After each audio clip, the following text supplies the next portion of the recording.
You. I would like to call the regular meeting of March 25th, 2024 to order. Please stand for the Pledge of Allegiance.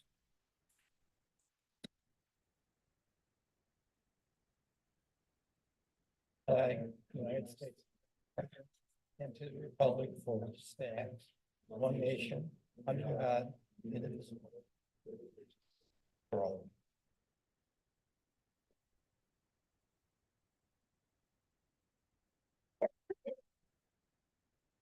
Madam Secretary, please call roll. Commissioner Benninger, Present. Commissioner Escamilla, Commissioner Leo, Commissioner Ramos, Commissioner Wu, Here. Vice Chair Oliva. Here. Chair Pham. Here. Chair quorum has been reached at 5:33. Thank you. Before we begin, I would like to remind my fellow commissioners to turn your microphone on when speaking and off when not speaking. And when speaking, please place the microphone about 4 inches away from you. Members of the public may attend Planning Commission meetings in person or virtually via Zoom. I now invite the Commission Secretary to describe the way the public can access and participate in the meetings. This meeting is being live streamed via our portal at www.sana-ana.primegov.com/public/portal and to YouTube at www.youtube.com/City of Santa Ana videos. If you would like to provide public comment, you may do so in the following ways. Join the meeting via Zoom, enter meeting ID number 844-45-428-558. When the item that you would like to comment on is being discussed, select the hand icon to let us know you would like to speak. You will be called upon by the name you entered. You can also join the meeting by calling 669-900-6833. Enter meeting ID number 844-45-42-8558. When the item that you would like to comment on is being discussed, press 9 to let us know you would like to speak. You will be called upon by the last 3 digits of your phone number. After you are called upon, you may press 6 to unmute yourself. For those who are attending this meeting in person and would like to provide public comment, please fill out a request to speak form and turn it into the secretary. All speakers will have 3 minutes to speak. I will alert you when your time is up. Moving on to public comments on non-agenda or non-public hearing items. Madam Secretary, does anyone wish to speak on the items? If you're attending this meeting in person and would like to comment on non-agenda or non-public hearing items, please fill out a request to speak form and turn it into the secretary. If you're participating via Zoom and would like to comment on non-agenda or non-public hearing items, please select the hand icon and unmute yourself. If you're calling in and would like to comment on non-agenda or non-public hearing items, please dial 9 and then 6 to unmute yourself. I will wait for a few seconds.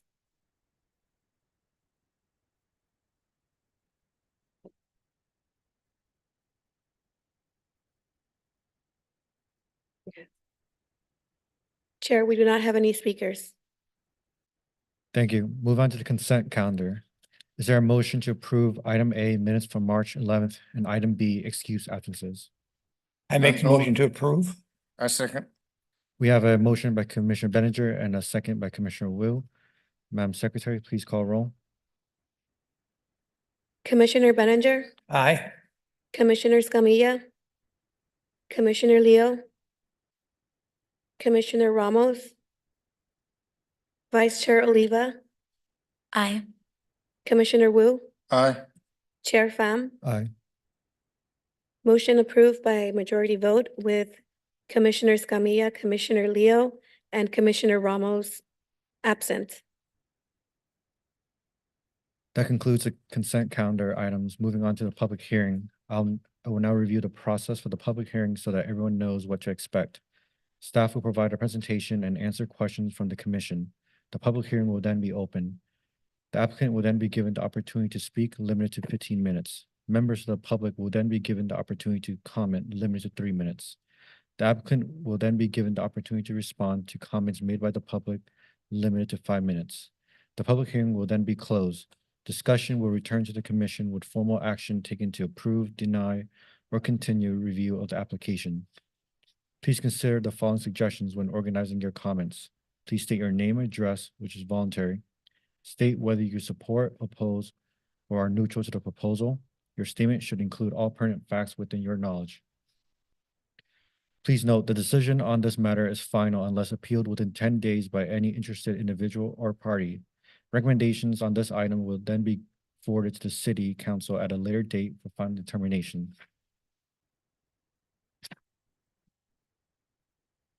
Let the record show Commissioner Escamilla just joined us. Welcome.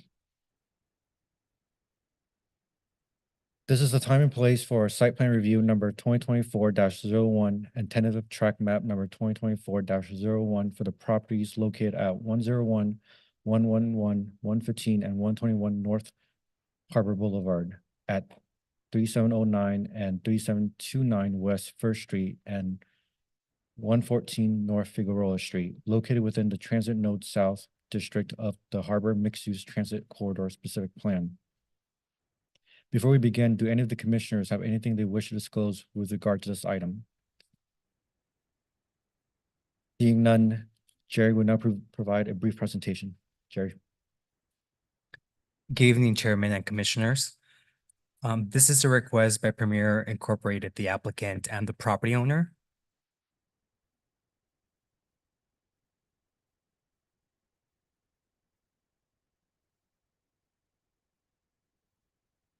We're requesting approval of site plan review number 2024-01 and tentative track map number 2024-01 to facilitate the construction of a mixed-use development known as First and Harbor Mixed-Use Development at 101 North Harbor Boulevard.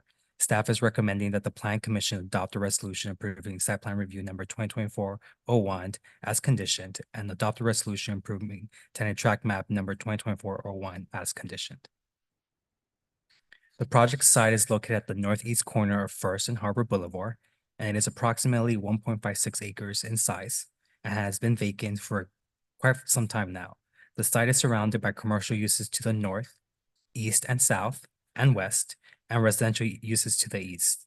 The project is located within the District Center High General Plan Use Designation, and it is within the Transit Node South District of the Harbor Mixed Use Transit Corridor Specific Plan, which was adopted by the City Council in 2014 for the intent to create a support of a mixed-use corridor with retail stores, restaurants, office buildings, hotels, museums, and housing options, all in a more walkable, safe, and attractive environment close to transit, such as the OC streetcar and the bus rapid transit stations along Harbor Boulevard.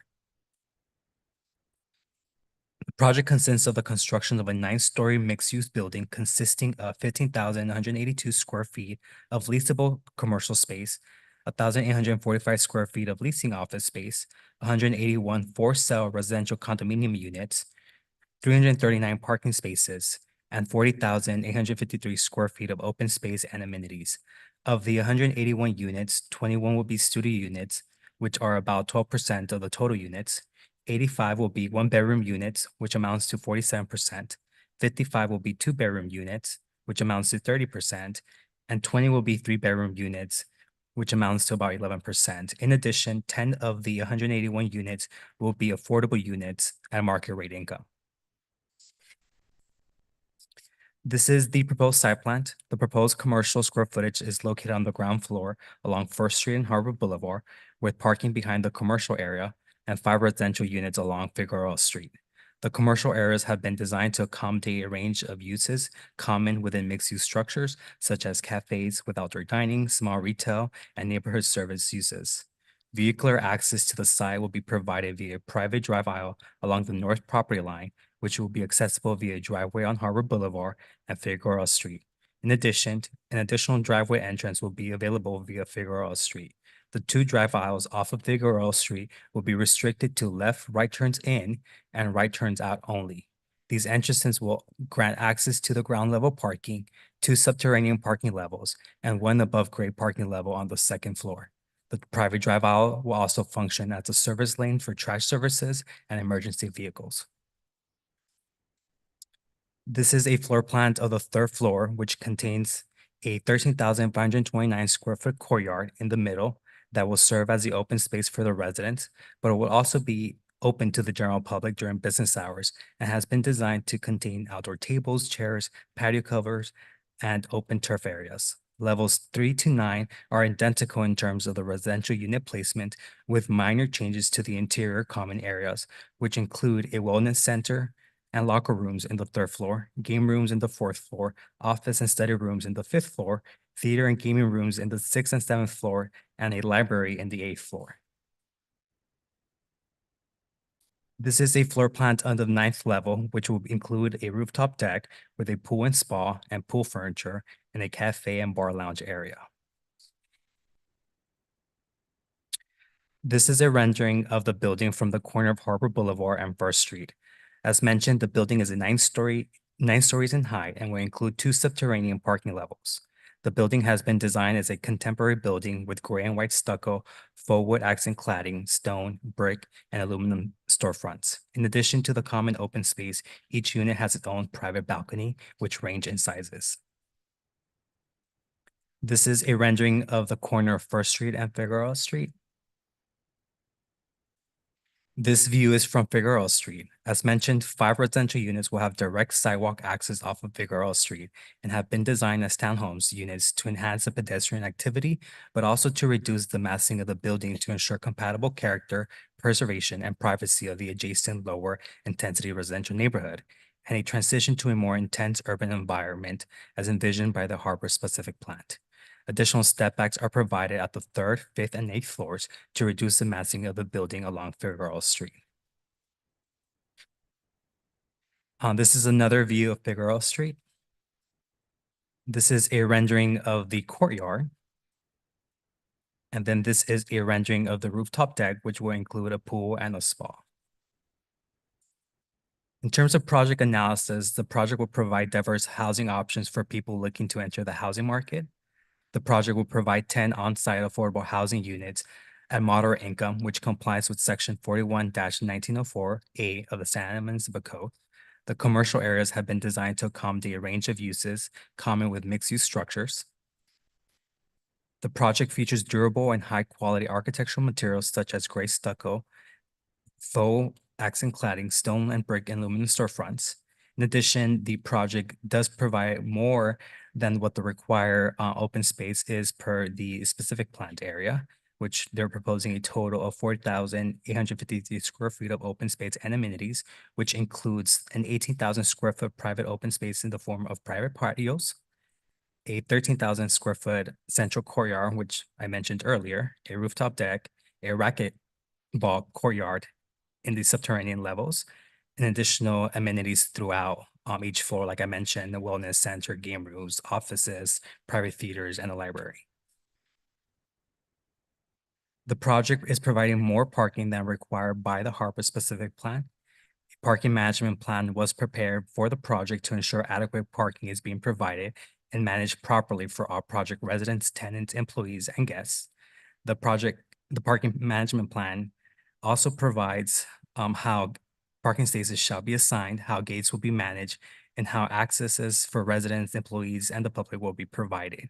A condition of approval has also been added to require the applicant to facilitate the establishment of a parking permit district for the adjacent neighborhood in the event that street parking becomes an issue after project occupancy. In terms of the site plan to review analysis, the commission needs to make a couple of findings to be able to grant that, and the following findings warrant the support for that recommendation. The project will create a mixed-use development within close proximity to transit and will provide additional opportunities to live, work, and play in Santa Ana. The project is consistent with the development standards specified in Chapter 3, Land Use Plan and Development Standards of the Harbor Specific Plan.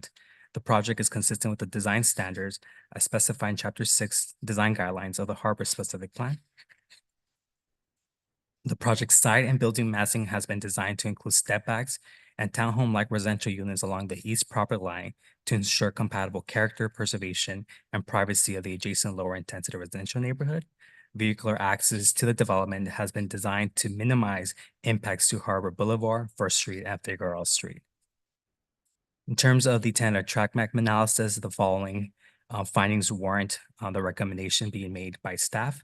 The subdivision will enable the 181 units to be sold creating new home ownership opportunities. The development is consistent with the general plan land use destination and conforms to the applicable requirements of the city's zoning and subdivision codes.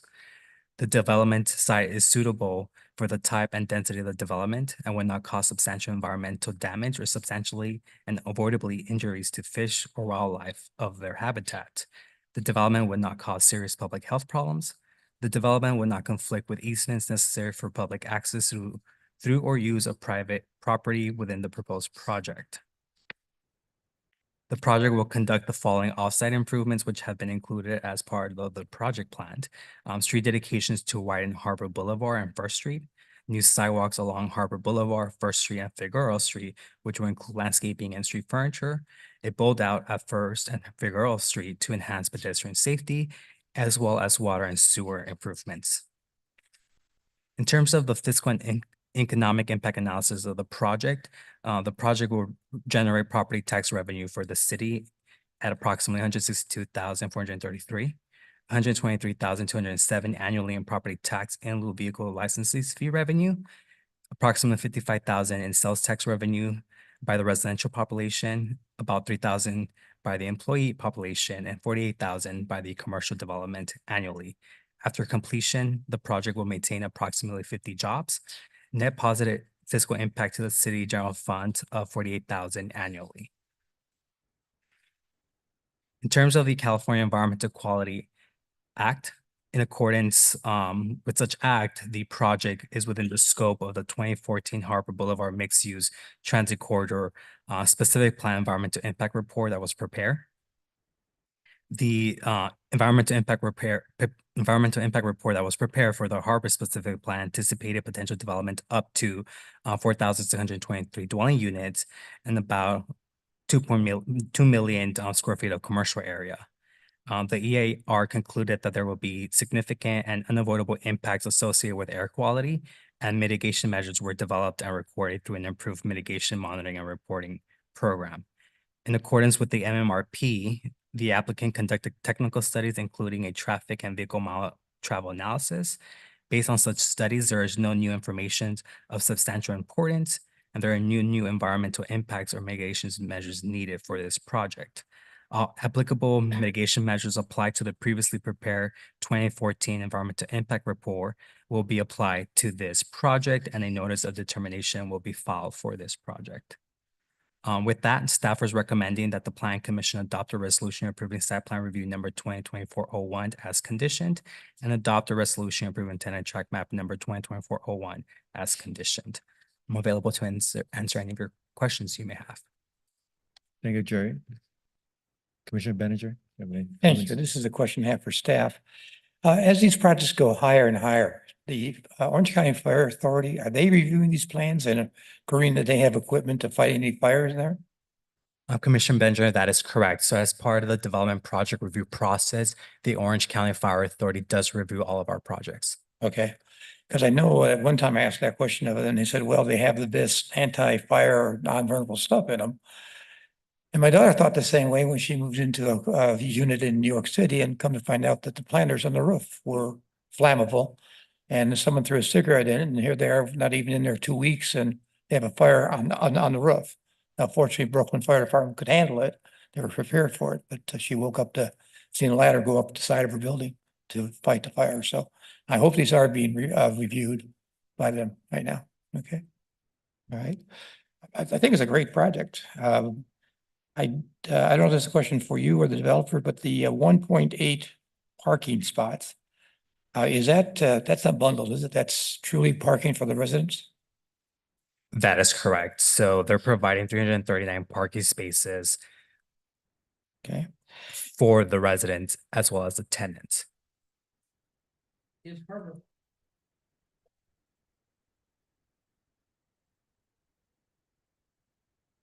No. So the driveway off of Hollywood Boulevard will be right in, right out only. Good. Good. Okay.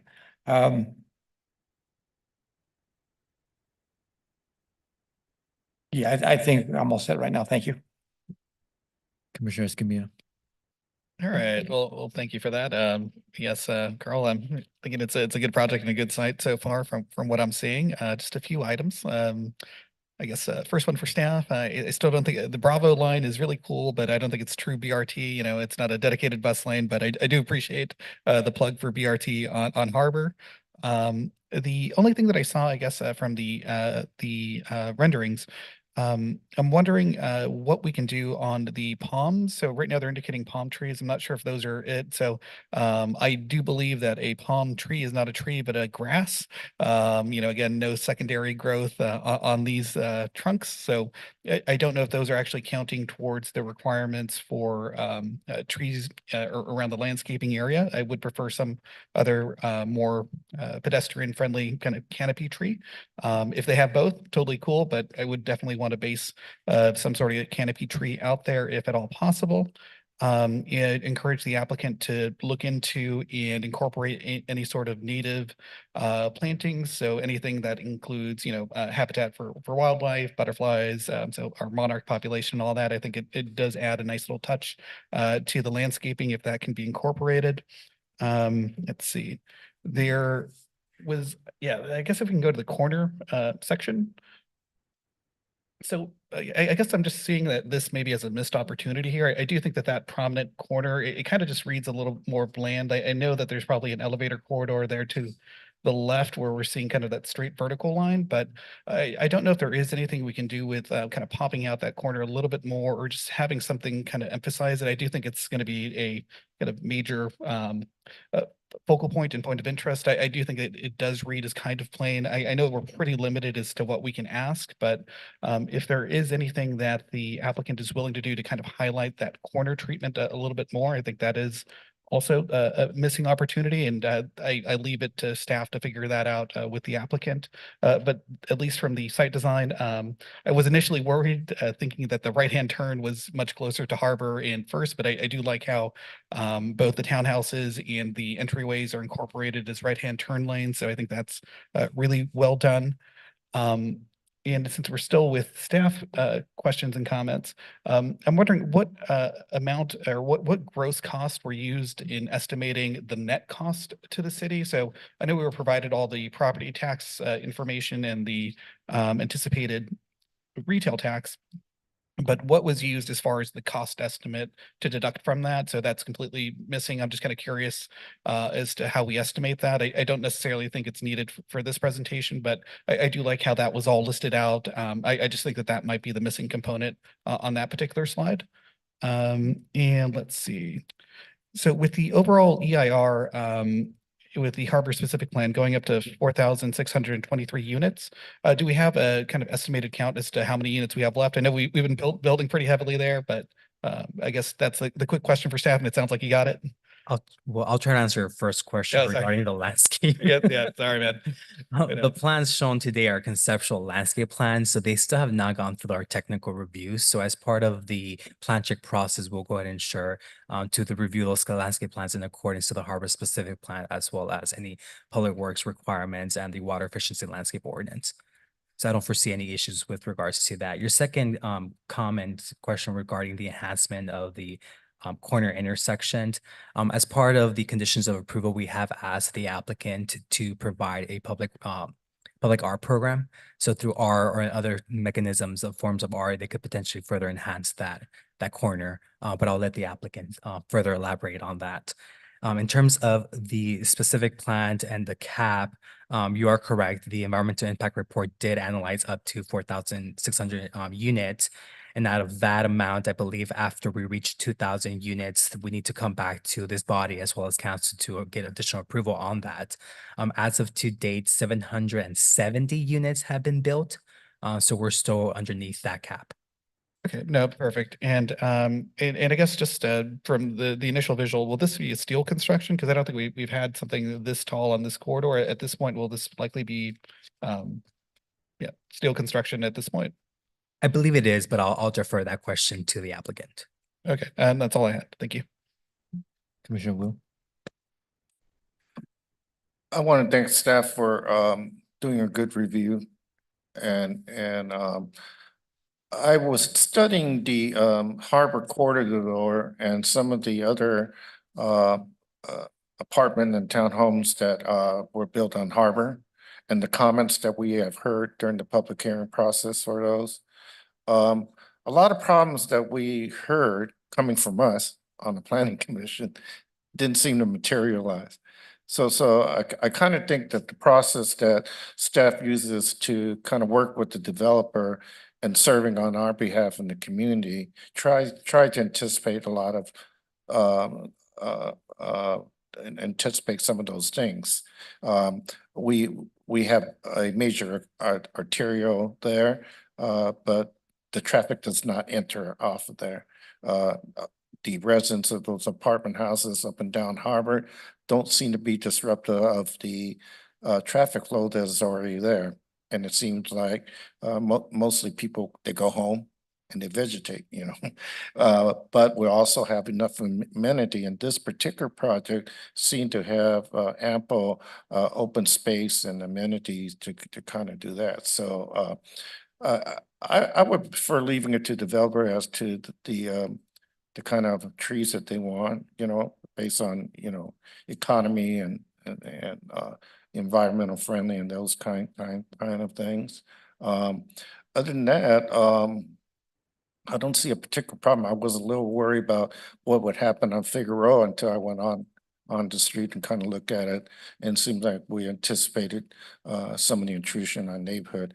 I also took the liberty, if that is within our scope, to notify the neighborhood association, Felipe Guerrero there, to make sure that they knew and to invite them to attend. So I don't know if Felipe here.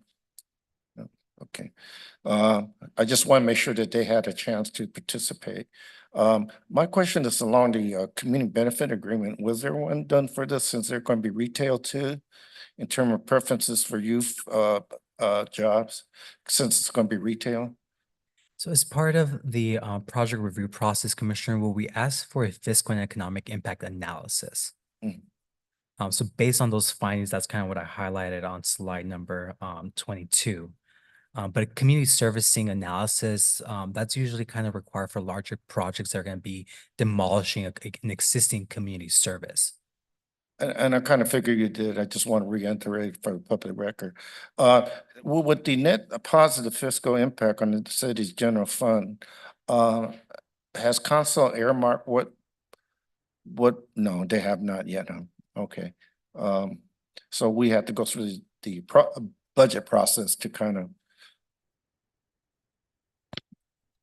These are really projected numbers as part of the overall revenue stream to the city. The city council sets the budget annually based on the revenue stream that is projected for that fiscal year. Yeah, and I might be outlining and asking this, but as I attend some of the meetings in the community on the budget process, I think trying to meet some of the needs in the neighborhood and development seem to be opportunity to see if any of the fees paid by developers could be put in a pool that can be used in the community. And these are great comments, which Yeah. you'll have an opportunity after this project. Through the There, we budget will have a process, budget right. presentation for you as well. And then just to add to that, Commissioner Wu, in addition to these fiscal and economic impact analysis benefits, there are certain impact fees that developer needs to pay. For example, park impact fees. So that's an additional amount that was not discussed because that's something that our Parks and Recs agency would review and require that the applicant pay. Yeah, And that will go for park improvements. I was thinking about that in particular. Thank you very much. Bless you. Thank you. My question is regarding parking. So there's,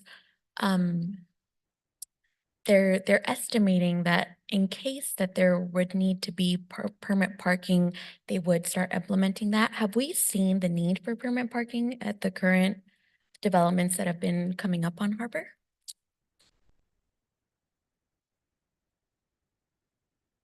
Well, I was just going to talk about this particular segment of Figueroa Street. During the Sunshine Ordinance meetings, there was a couple of residents that did kind of vocalize the need for a parking district. However, a couple of years ago, they tried to implement that. They need to obtain 66% of the owner signatures, and the ballot pretty much fell. So they were not able to obtain that. But it's not uncommon for some of these neighborhoods to request these parking districts and have been successful in implementing that. Thank you. That's my only question. Thank you. Jerry, I know that this is in a flood zone. Correct. And some of the imagery shows, the storefront to be kind of right up against the sidewalk. Are we anticipating that that's gonna be revised? Raise the project up above the flood zone? Through the plan check process, Chairman, we will ensure to review their grading and hydrology studies to ensure that the project complies with what's being shown today. I'm sure there's different methods that they could approach it to address the flooding concerns.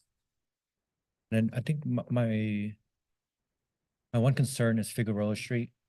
I know that Figueroa Street is perpendicular to Harbor, but on the other side it's perpendicular to Fifth, where there is a tentative large project similar to this size that's planned for that parcel as well.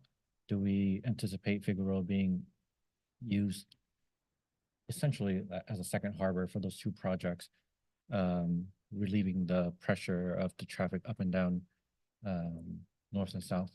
That was a concern as part of the traffic analysis. That's why they're restricting the driveways off of Figueroa to be right exits only. So they don't go to the left, north into the neighborhood to pretty much kind of limit that concern that you had, Chairman.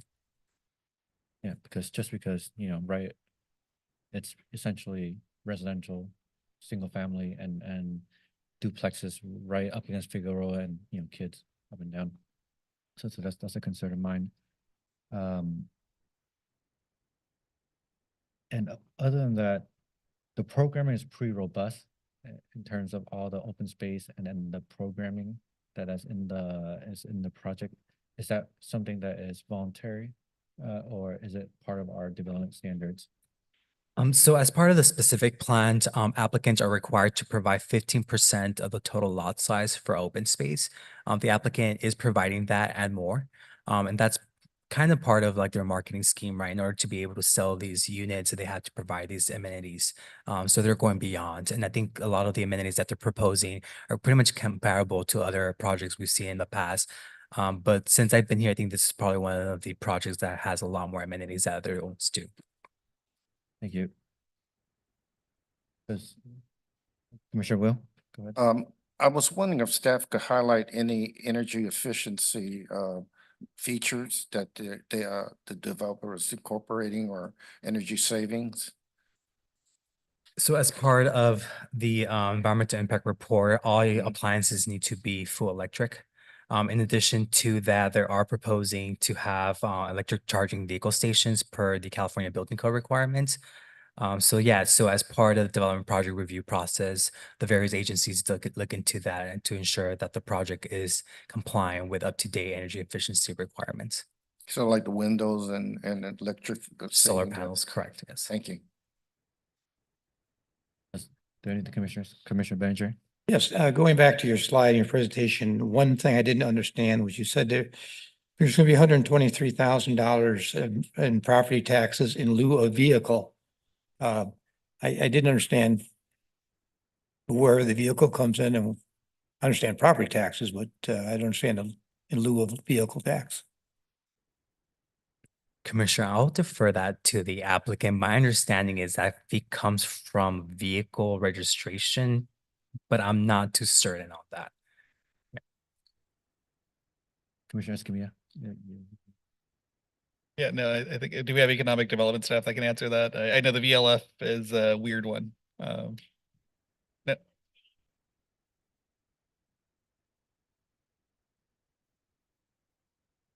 Oh, it's on the speaker, yeah. If you can quickly introduce yourself as well as. I'm Shannon McCarron with Finance, the Budget Office, and I don't want to mangle it and I don't want to talk out of school, but it's an allocation that comes from the state and it's in response to Prop 13 and the way property taxes are allocated. If I would have brought my budget textbook down with me, I could give you more details, but it's a formula assessed by or allocated by the state. Yes, so this is not in lieu of property tax, but it's a formula equation that allows us to get the additional funding from the state for the loss of property tax. Any other comments? Oh, sorry. Go ahead. Yeah. All right. Oh my gosh. So, Jerry, I guess that I'm seeing 10 affordable housing units. So is it safe to presume there's a density bonus associated with this? Is the local one, or is that just incorporated? Nope. Yeah, so as part of the Affordable Housing and Opportunity Ordinance, the applicant has a couple of options, right? He has an option to build on-site affordable units, pay in lieu fees, or build the units elsewhere. So the applicant's opting to construct the 10 units on site. And I believe that is 5% or 10% of the total number of units that's required. Okay. But Awesome. we do have housing staff, so Claudia Shaw, if anything, she may be able to answer that question better. Okay, so like, as I know that there's like a random obscure provision in that code that allows additional density for moderate units. So I presume that these will then be moderate affordable units for sale. Just because I remember that we ran into a problem. Well, actually, probably it's still an ongoing existing problem, but the inability to sell at extremely low or very low income, usually just for the loan qualification purposes. So are these going to be moderate units, I presume? Based on the code. I'm sorry. Go ahead. Sorry, that is correct. They're going to be moderate income Okay. units. And then I guess just for staff, I'm not sure if there is anything we can do to just allow for the rental of these units in case of a lack of sale. I know that's, I guess I would hate for things to be constructed and then just to be empty if they're unable to be sold. I know with moderate, we probably don't have to worry about that as much, but I guess I just want to make sure there's some kind of exit provision there in case, because again, I don't want any units to be constructed and empty for, for a prolonged period of time there. I think that was, oh my gosh, I had another one and I forgot. Oh, the only person that'll ask about this, but what kind of stucco are we using?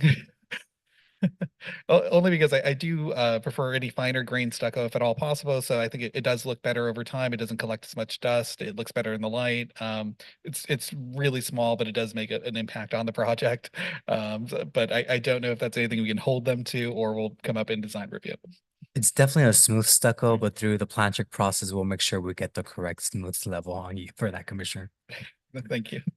Okay, and yeah, that's it for me. Okay. No other comments? Well, then open public hearing is now open. Would the applicant like to speak on the matter?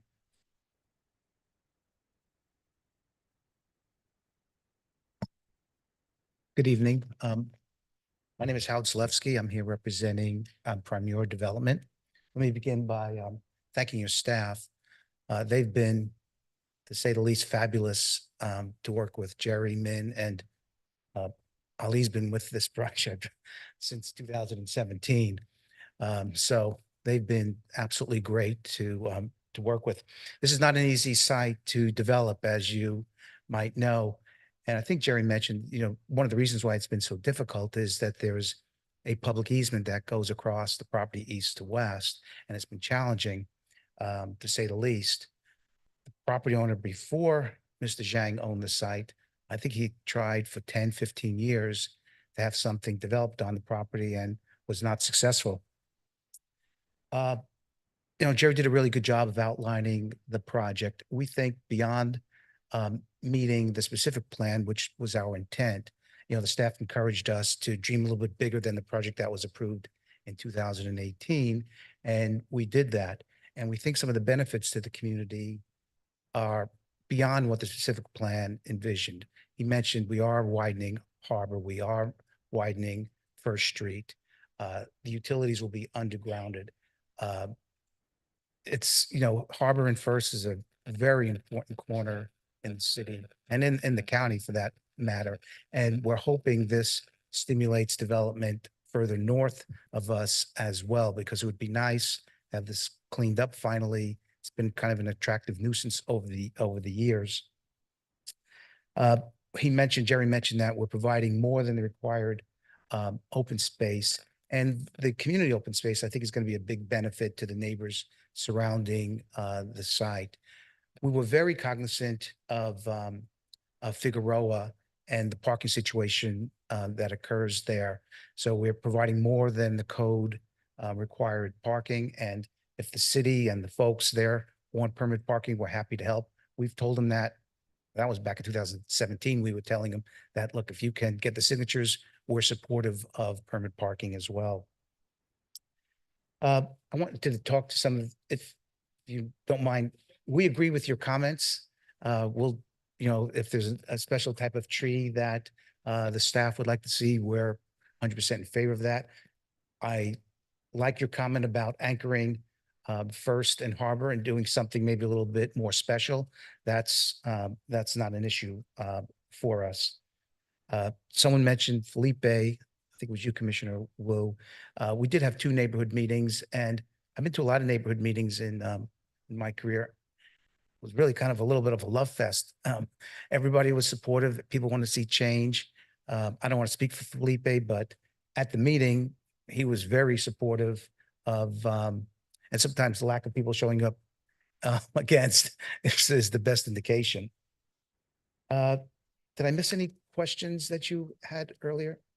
For me, it was just the construction type, because we are going, I think this is the first one that's going Yes. as vertical. Yeah. And I think there was one other question someone asked. Oh, you asked about the possibility of allowing the units to be rented if we can't find qualified buyers for sale. And we don't have any problem with that. I think that's a great suggestion, because sometimes it's difficult finding buyers, even at the moderate level. So if that's part of the conditions, that's okay with us as well. With that, I'm happy to answer any questions you may have. Once again, thank staff. You have a great staff. I just want to say you have a really good staff. Thank you. I appreciate it. If you wouldn't mind, Yeah, Staying. we want you back. we'll just go down the row and see if you have any questions. First of all, I like the project. Looks very well designed. As far as access inside to the various floors, do you have 1 or 2 elevators? What is your plan for people to go up to the various floors? So let me ask the architect, Chuck Chuck, you mind coming up? Chuck Minion, he's the architect. Hello, Hello. my name's Chuck Minyard. Okay, Jeff. What I'm concerned is people's access to the upper floors and for getting in, for access to it and also getting exiting if necessary. Okay, you got the elevators. We have There's- three. We actually have 3 of them. You can see one of them is on either side on the top. Sorry, can you please one on speak the into the other mic? Oh, Thank you. I'm so sorry. Yeah, there's 3 of them in total. There's one where he's got the cursor now, and then there are 2 on the northern side of the property. Are there stairways as well? Are there any stairways as well? Yes, there are 3 of those as well. They're right next to the elevators.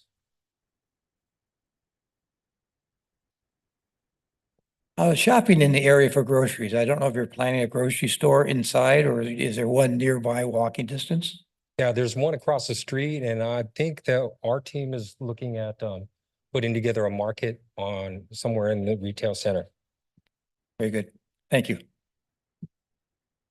Commissioner Escamilla. I have a question. Oh, were you going? So, no, thank you for this. This might actually be for the architect as well. Just looking at the site plan again. So typically, whenever we have an intersection, usually prefer to have the, oh my gosh, the ramp going down into the street to go directly, I guess, perpendicular to the next street. So, basically one maybe going north to south, another going east to west. And right here on the site plan, they just see one kind of center loading ramp. And just for safety's sake, it's usually, in my understanding, better and safer to have kind of that minor adjustment where the ramps go down directly across the street and then, in both directions. So I don't know if that's something we would work with staff on, or if you would be amenable. That's the only other suggestion I'm seeing from the site plan itself. Can definitely work with the staff on that. The reason why the ramp was developed like it was because of the length of the building. It doesn't have a whole lot of flexibility to go in the east and west direction. Okay, yeah, that's all I had for the Commissioner applicant. Wu. Can we go to the slide on the exterior from first and, yeah. What is the management plan for signage for the, real office there. So we don't have, I'm assuming the staff's gonna ask us to have a sign plan program for the entire building. That's probably one of the. That's correct. That'll be requirements. So something that will require during the. we'll have budget a separate process. package for signage developed by a sign company for Yeah, the, my concern is it looks kind of nice. It really dresses up that block that has not had anything but weeds for a while. And I was thinking if it's just too much, if there's no control over sign because of your tenants, then it. planners love sign programs. That's, Yeah. so we're gonna comply with, So I figured they would probably have it, but I just thought I mentioned that as well. I forgot what you said, Jerry, about the trash. Could we have that problem on some? Is that brought up from downstairs up or? They have trash chutes, Commissioner, will locate in each floor. Uh-huh. But the trash will be picked up by the trash company off of that private drive aisle. And I believe they're gonna also be circulating on site the building as well. So the trash cup can go down there or are they gonna have a different vehicle bring it up? So on the north side of the building, there will be 2 trash chutes. Uh-huh. They're also located near the stairwell and the elevators. Thank you. Sure. Of the affordable housing units, have we identified what the units that are going to be affordable housing will be? Yes, there's a affordable housing program, and it's a mix of units that are located dispersed throughout the property. And I don't remember the exact, there's 10 affordable units on site. A couple of them will be the 3 bedrooms. I think one's a studio. I have to look back at the staff report to see the exact breakdown. Yeah, I'll give you the breakdown, Commissioner Oliva. So they're proposing one studio, 4 1-bedrooms, 3 2-bedrooms, and 2 3-bedroom units. And these are scattered throughout the development. Perfect. That's my only question. Thank you.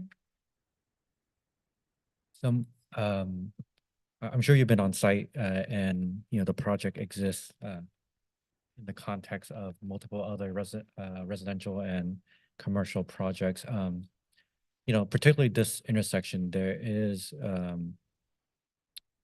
quite a bit of, homelessness activity, to say it as it is. And you're proposing quite a lot of, glazing for the storefront. Have you considered, best practices to kind of ensure the safety of the potential residents as well as kind of keeping that sidewalk? Well, I think the challenge is that the specific plan is looking for pedestrian oriented design along the ground level.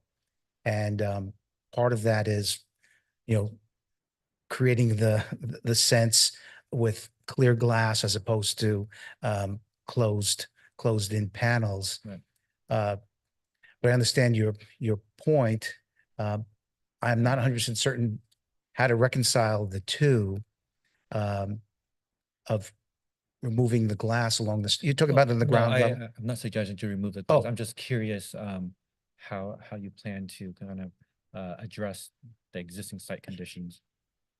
Maybe, is there any proposed security on the property? Yeah, there will be, yes, there will be security in the property. Primarily also because that open space will, during dusk, the open space open to the public will be secured, so there will be security on site. And,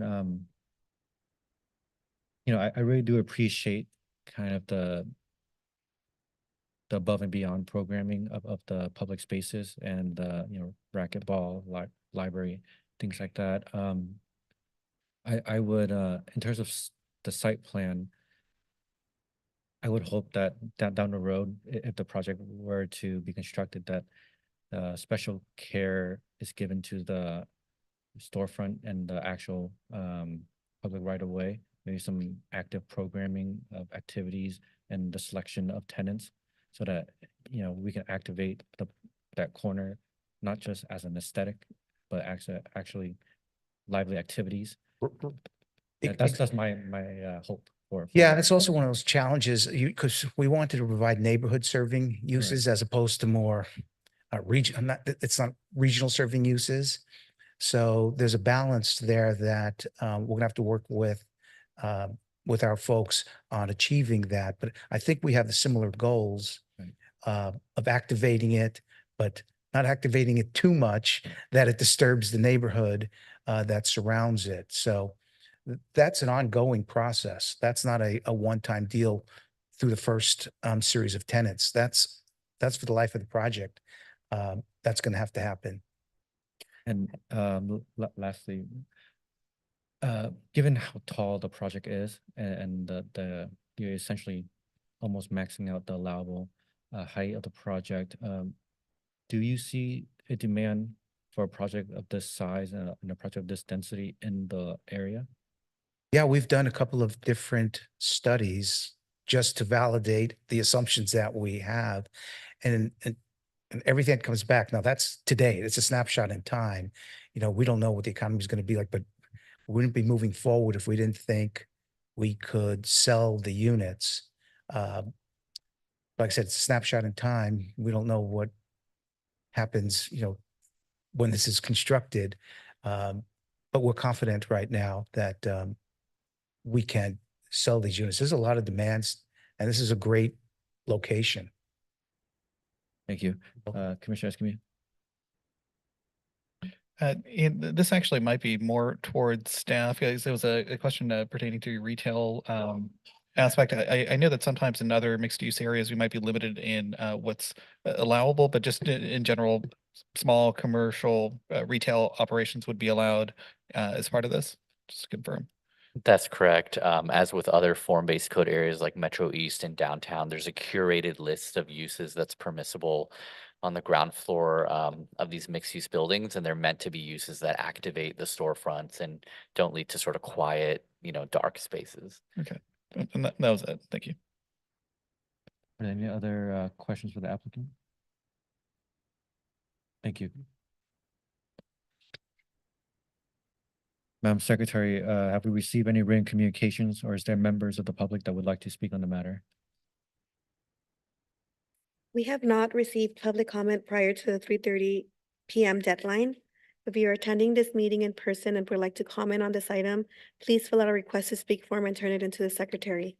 If you are participating via Zoom and would like to comment on this item, please select the hand icon and unmute yourself. If you are calling in and would like to comment on this item, please dial 9 and then 6 to unmute yourself. I will wait for a few seconds.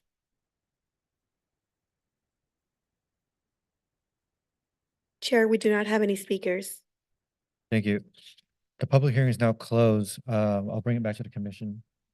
Do you have any additional comments? I'd like to make a motion. Please go ahead. I'd like to approve a resolution approving site plan review number 2024-01 and adopt resolution approving tentative track map number 2024-01 as condition for both. I'd like to second that. We have a motion by Commissioner Wu, a second by Commissioner Benninger. Madam Secretary, please call roll. Commissioner Benninger, Yes. Commissioner Escamilla, Aye. Commissioner Leo, Commissioner Ramos, Commissioner Wu, Yes. Vice Chair Oliva, Yes. Chair Pham. Yes. Motion approved by majority vote with Commissioner Leo and Commissioner Ramos absent. Great, thank you.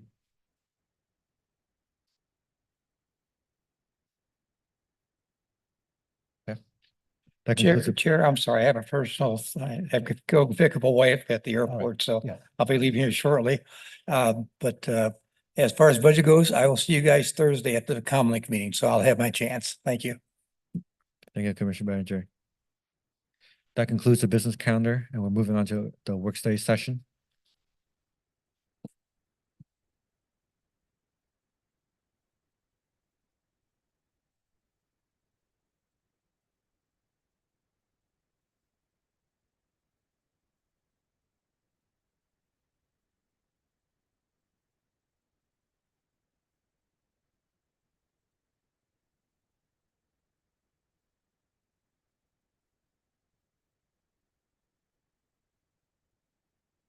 Okay, we have Shannon McCarron from Finance and Management Services.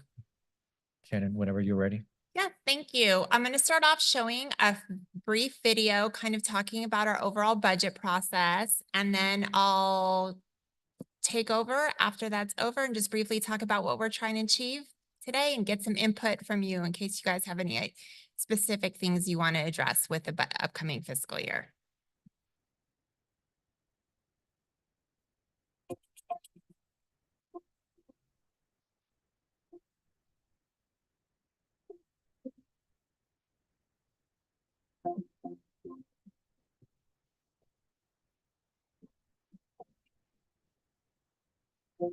The city of Santa Ana wants to hear from you. We need your help to decide how to spend your tax dollars and which city services to prioritize in our new budget. The city council adopts a budget each year to provide services to our community of more than 300,000 residents and 30,000 businesses. The budget is simply a plan for spending city revenue over the next fiscal year. The fiscal budget year is July 1st through June 30th. The current budget of $870 million provides police, fire and ambulance services, street and park maintenance, library services, water and sewer service, programs for the unhoused community, and more. Funding for these services comes from taxes, fees, and allocations from county, state, and federal governments. Slightly more than half of the funding sources are restricted, meaning the city can only spend the money on specific services such as affordable housing or street improvements. The remainder of funding is unrestricted, meaning the city can spend the money on any city service such as public safety, library services, and parks and recreation programs. During the annual budget process, the city council focuses on the unrestricted money accounted for in the city's general fund. The primary sources of revenue in the general fund are property taxes and sales taxes. For each dollar of property tax that you pay, the city receives approximately 19 cents, with the remaining portion going to countywide services and schools. If you shop or dine in Santa Ana, you pay 9.25% sales tax. The city receives 1% of the normal allocation, plus 1.5% for voter-approved Measure X. Measure X pays for 22% of the general fund budget. This important revenue source has helped the city retain and add police officers, provide services to the unhoused community, and address the effects of homelessness in the city's right-of-way. Measure X has also been used to build and maintain parks, provide youth services, improve the Santa Ana Regional Transportation Center, repair fire stations, and remove graffiti. In just 5 years, the city will lose 30 million of this important revenue source when the Measure X rate decreases from 1.5% to 1%. The tax goes away completely in 2039. The city currently has a balanced budget, meaning recurring revenue is sufficient to pay for recurring services. In the upcoming fiscal year, we expect it to be more difficult to balance the budget. The city's cost for labor, construction materials, and supplies are increasing faster than the city's revenue sources. More than ever, we need your opinion to help the city focus on the services our residents need. There are multiple ways for you to participate. Attend a city council meeting and offer your public comment. Complete the city's budget priorities survey. You can do so by filling out a paper survey, online, or even on your cell phone. Use the city's online tool to balance the budget, or select your priorities. It's easy and fun. For more information on the budget, scan the QR code you see today, visit the city's website, or email the budget team. The city of Santa Ana prides itself on financial transparency. More information is located at the city's website. Here you'll find the current fiscal year's budget in detail, prior year budgets, annual financial reports, and more. Thank you for caring about your city's budget. Your opinion counts.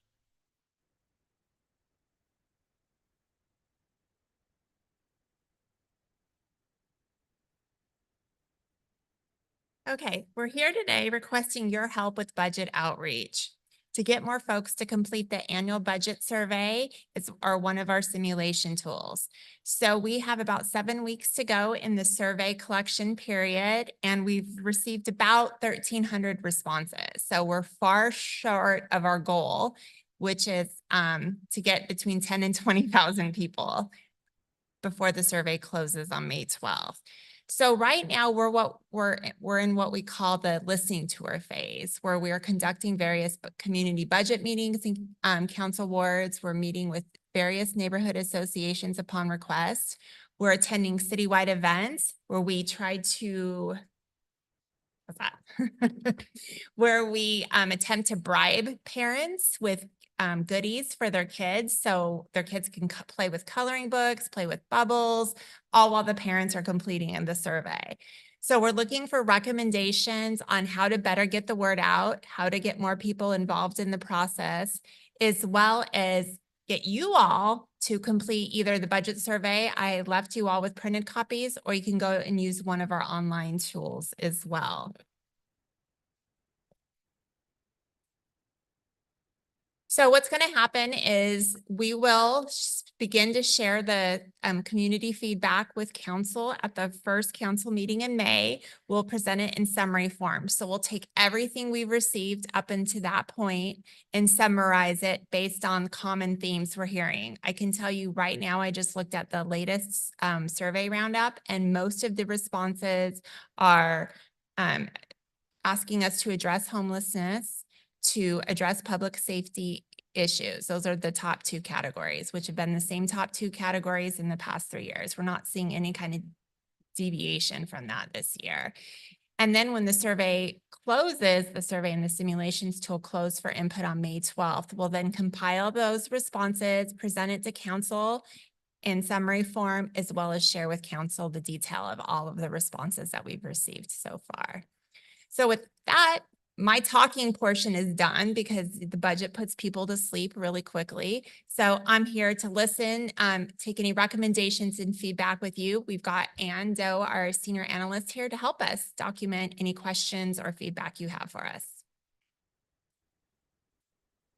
Commissioner Will. Yes, I was talking to another consultant that works with other municipalities, and the one thing that we're starting to notice is the intersection of silos. The way the survey is kind of constructed and observing the budget hearing at the Artesia Pilar at El Salvador Park, just happened to be passing by there and wondering why everyone was there, and it was well attended. And even though the leaders had to make a presentation to the Arts Commission to thank them for the funding that we got. What we kind of noticed, like for instance, homelessness intersect with housing, and it also intersects with mental health and the lack of jobs or whatever. So if we only mention a particular silo, we might be giving a false impression. Like we say, we need more police to round out, but it's not a police problem. It's maybe an economic development problem that we need some attention being spent on economic. Is staff able to extrapolate that without overreaching? I'm not complaining you guys were overreach, but the way that the process happened, I don't think it gives it favors saying you either in this camp or this camp, and we want money here. And then you end up fighting between public safety and everything else. Okay, because everyone has a perception of something, but the crime rate may not be as big. So my comment on that is how to engage in more robust thinking, so that we could say, okay, if we improve our economic outlook for the city by more variety of jobs, working with the Workforce Investment Board to kind of look at some of the, because my concern is in the near future, we're going to see more categories of industrial jobs or jobs being eliminated because of technology entering in the field. With that, our workforce being prepared, ready for that, do we have any resources that, do we partner with the school district? And I point out the success we have when you have an executive director that integrates and maximize resources, like our executive director that kind of looked at, the neighborhood initiative with the housing and all that, by getting it kind of maximize limited resources to get all working together. So I'm kind of looking at that, more coordination to save money. It's not a matter of giving more money, but if we take a preventative approach as well, you know, we may not need police more if we have respect for stop sign. And if we have respect for stop sign, because we have a more civil city populace, you know, that respect the law, then we wouldn't need as many officer unit there, but we could have more neighborhood kinds of activity. On the other hand, I noticed that our park are being cleaned up a little more and maintained, and our programs are coming more to life. And so whatever money we're spending on that. My question to you, because I do have a question with this pontification, I'm sorry, is that all the COVID money and all the other money that was infused and passed on through the state and other research has all been spent, right? It has not all been spent. Oh. We have until December 31st, this December 31st, 2024 to have everything encumbered. And we have until December 31st, 2026 to actually spend it all. So we are getting to the point where we're running out of time. Okay, so with that in mind, then the budget just anticipate additional fee or increases or shift in category, or does it looking for anticipating other resources that would be coming down the pipe? So I can't answer that entirely right now. We are still waiting on early direction from City Council, where that very question is being posed to early direction. And it was originally scheduled for March 19th. That got tabled and moved to the first Tuesday of April. So when City Council gives us some feedback on those, and really what we're inquiring about are the positions that were funded, what we call ARPA, American Rescue Plan Act. And so it's whether we're asking City Council if they want to point us in a direction where we would provide because certain positions are only eligible for ARPA funding up until December 31st. Those are, and people who perform reporting and compliance functions, they can continue to be supported with ARPA dollars. So we're requesting from council, do they want to give us the funds to find the city staff who is funded with the ARPA funds, an additional 6 months to find other positions within the city.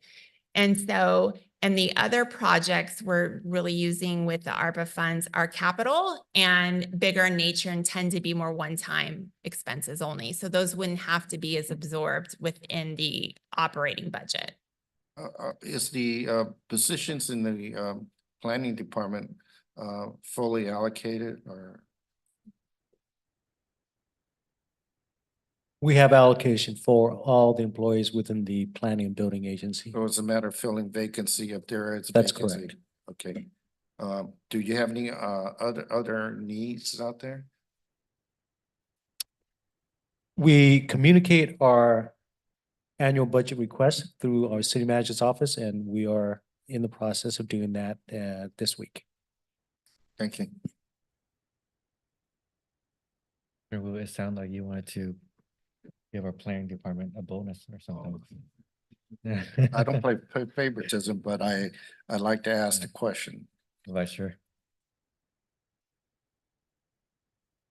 My question is there an allocated marketing budget? Is there any monies that have been set aside to do any sort of marketing, whether it's digital, print, anything like that? So yeah, the city manager's office does have a public information office that has provided us. And are you inquiring about marketing specifically in terms of budget outreach? Budget outreach to get folks to take the survey, anything like that? Yeah, so the city manager's office public information has been tremendously helpful with us. And one of the things we're asking at every event is, or anytime I talk with people, is how did you hear about us? Why are you here? I mean, how do you even know to be here today? And with the idea of whatever works, we're going to do more of. So yes, the city manager's office does have a budget set aside for marketing, and they even financed the development of this video because I've been doing this. This is my 3rd year now with budget outreach. And when you start talking budget, people check out so quickly. And so we're like, how can we keep this entertaining and quick and then get to the heart of what really matters, which is community input.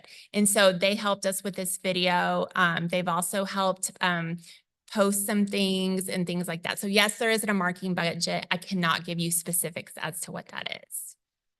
And that's totally okay. Just wanted to know what are the ideas behind marketing? But there's a lot that can be done. So I'm sure the Public Information Office will have ideas there. But I also wanted to ask if we're asking folks that have received any sort of funds from the city, if they're sending out the survey to their listservs. Have we made a request like that?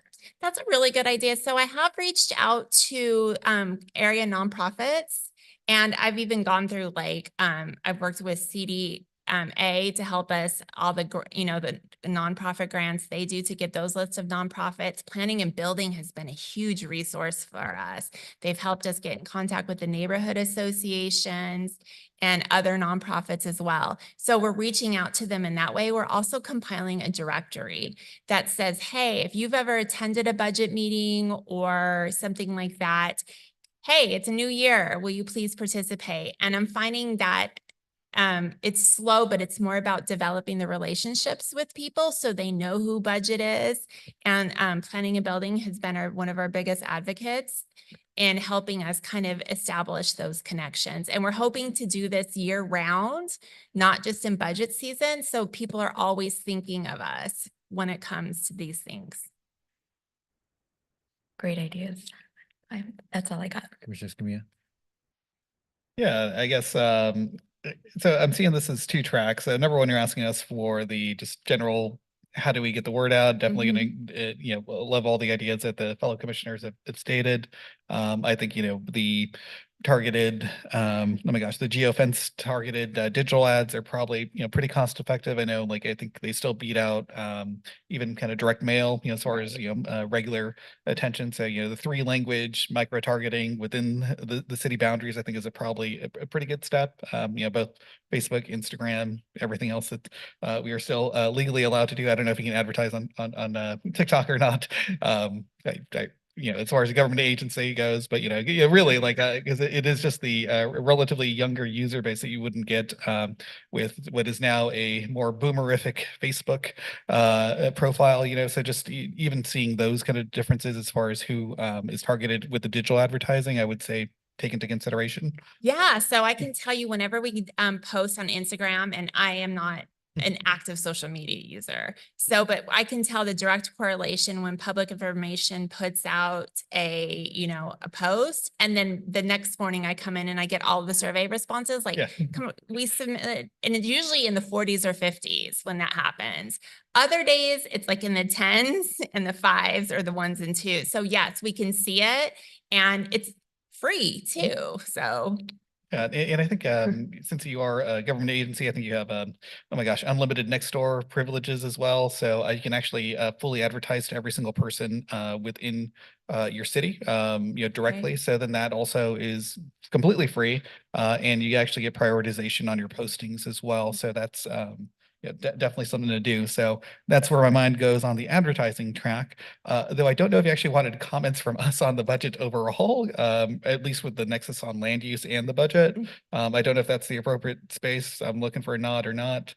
I'm going to go off on a very. If you would like your comments to be recorded and compiled with council about a particular budget item, yes, this is absolutely the time to do that. Okay. Well, I guess for me, it's more just the sheer scale of the budget gap. I think that maybe that's where it's not really hitting people right now, is the scale of what the gap is going to be. So by 2029, with that $30 million gap, like all the ideas that were kind of thrown out there, increased hotel occupancy, additional development, more retail sales tax, at least from my estimation, and could be wrong, but just the back of the envelope calculations, we would need roughly $272 million in additional hotel billings in order to equate what that budget gap currently is. And that's like 3.5 times what we currently do, right? So like the sheer gap, we can try to make up some of that with hotel revenue, but it's just the scale of the gap is that, is that intense. When it comes to, let's see, sales tax, we would need an additional $6 billion in overall sales with the city, or a tripling of our cannabis tax. So again, that's just to cover this 2029 gap. And if we were to do it through just additional assessed value, that would be a total of $30 billion for the city. 30 billion, which is, the entire assessed property value for the city right now is only 19 billion. So even just doing this kind of the normal traditional route of we're going to increase revenues, I just don't think that people understand kind of what it would take in almost not the impossibility, but to do or to rely on any one pillar for the additional revenue income. It's just such a wide gap that we really do at a certain point need to let residents know that they're essentially looking at a 22% across the board cut in services. If that doesn't, ring alarm bells, because I think, people do respond to emergencies more so that they do to business as usual. But at least that's what I'm seeing currently, just with the numbers provided to 2029, not even including the even larger fiscal, cliff a few years after that. Right. So at least for me, since we are in a land use area, the thing that, at least in my mind, is one of the least bad taxes is a land value tax. So, if I don't know that that's anywhere in discussion, but a land value tax of 6.8 cents per square foot. If you think like half of your property in the city could actually be assessed with that, would be making up the gap, and then that would provide basically a relief valve in case of emergency. There's also probably some savings that could be done through restructuring some public safety contracts, but that's even more controversial and not land use related, so I won't get into that. But I do think that having a little bit more information about just the sheer fiscal cliff, and it really truly is a cliff, I think it's important for residents to understand. Agreed. And we've already gotten feedback that next year for 25, 26, I can't believe we're already there, but that we are going to add a question or two about specifically Measure X, and in terms of like an option. Because we know it's time and it's too late for development in some aspects. 2029 is here sooner than not. And so, yes, we are going to address it, and it is a priority of ours to make it more outward facing and having more public discussions about it. Okay, yeah, and I know I threw out a bunch of numbers, but I would love to go back and forth. I'll try to submit them more formally, but yeah, just again, when you kind of start diving into where the revenue streams are, what a relatively small kind of amount you get back, even if you do everything right. Again, it's we basically have to almost double the assessed value of the city. 3.5 times as many hotels, tripling the amount of cannabis consumed from our dispensaries. It becomes a very daunting task, and I don't envy that for your division, trying to figure out how to make it all work. I know it probably will get better just overall with general rising levels of taxation and income just through people things just inflation and some other probably stabilized expenditures when we realize that we don't have as much to really plan out with that in mind. So anyways, that's where I'm at. It's a depressing note for me whenever I look at those numbers, but we're here to do a tough job, and good luck. Great, thank you. I was gonna suggest on the front of outreach, we have Do you want our surveys? we have multiple churches and temples within the community, and those usually are the big focal points for folks on the weekends. I think dropping these off at the local temples or church, synagogues, things like that, I think you'll get some good responses. So I know that we have dropped flyers and postcards off at some churches, but I couldn't tell you what the return on that investment is, because since the surveys are anonymous, I wouldn't be able to know. But yes, churches are a huge asset for us in terms of getting more input. Yeah, I know the neighbor association, we got it, we distributed it, we let our members know, and our active members do know. And I don't know if they had a meeting on the budget at the Comlink yet. But I was wondering if. It's other- Thursday, this Thursday. Okay, what about business associations? And So I'm meeting with a group called G7. I think that's a business association. I'm not quite sure next week, but if you have any in mind specifically, I can give you, leave my card with you and you're free to, and I will reach out to them. G7, that's sort of like Spectre or something. It's a group of Republican Neighborhood Association leaders. Well, I was thinking about like the Hispanic Chamber and, Chamber Center. Hey, if somebody has a lead, I'm willing to call and follow through with it. So So is the planning finance, you're with planning finance or finance? I'm with finance. Oh, okay. Okay. Any other note, Commissioner Wu? I just wish there were more question. I know that, I know what you mean, like, people snooze, because they don't understand how important it is, but, I just wish there more diversity of question that gets to some of our more, pressing problems in the community other than public Yeah. safety. I hear you. So the problem with the survey is we heard over and over again, keep it short, it's too long.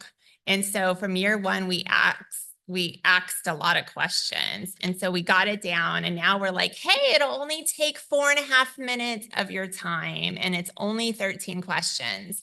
So, but when you do it that way, you obviously lose the ability for more nuanced questions and to get it, It's something that we use in planning called charrettes, where you convene groups and then you do, you go through exercises with them and you kind of ride, and then that gets added to the pool as well. So my dream for community engagement is to do something like that and to have such a strong relationship with the neighborhood associations and the community organizations and nonprofits, the schools, so I can do things like that, right? And we're not there yet, but more activities like this will help us get there so we can do things like that. So last week at El Salvador, when we had some nonprofits come in and they brought their kids with them. And so they were like, oh, it would be fun if you had games that kids could use where they could learn about the budget. And so those are the types of things we're trying to do. And then take that information that we garner in those kind of events and compile that to share with council. So yeah, agreed. And I heard you, understood. Just one minor note. Me personally, as a resident, I think that sometimes we're not as engaged because we don't see the changes that we've asked for. Like you've said before, the last 3 years has been about safety and unhoused services, and it's hard to ask working moms, working dads, just anybody to be continually engaged. Sure. If you go to work the next day and your kids are walking down a street and it's not safe, and then and I'm sure there's really no good answer to that, but that's my gut feeling, is that if people see the results of their input being implemented, or if there is noticeable change, then I think they're more proactive to keep providing those input, if not. Agreed. I've also made some promises that I will follow, circle back to these groups after the budget is adopted. So you can say, hey, this is what you asked for, and this is how council responded. And so we did it last year in one of our final presentations to council, say, this is what we heard from you, and this is what we heard from the community, and this is where you can find it in the budget. So in my mind, we have to do a better job of communicating our successes like that and making sure people say, hey, your input really did result in some tangible changes. And this is what it looks like. I agree. Any other comments for Shannon? That's true. I would advocate for that. Well, if there's no other comments, we'll conclude the work study session. Thank you, Shannon. Moving to staff comments. I have none today. Ali. Okay. Commissioners, do you have any closing comments? No, no closing comments for me. Yeah, thanking just staff for another good meeting and thought we made pretty good time today. Commissioner Wu? Vice Chair, do you have any closing comments? No comment. No comments from me either. We'll adjourn the meeting. Next meeting will be held April 8th, 2024.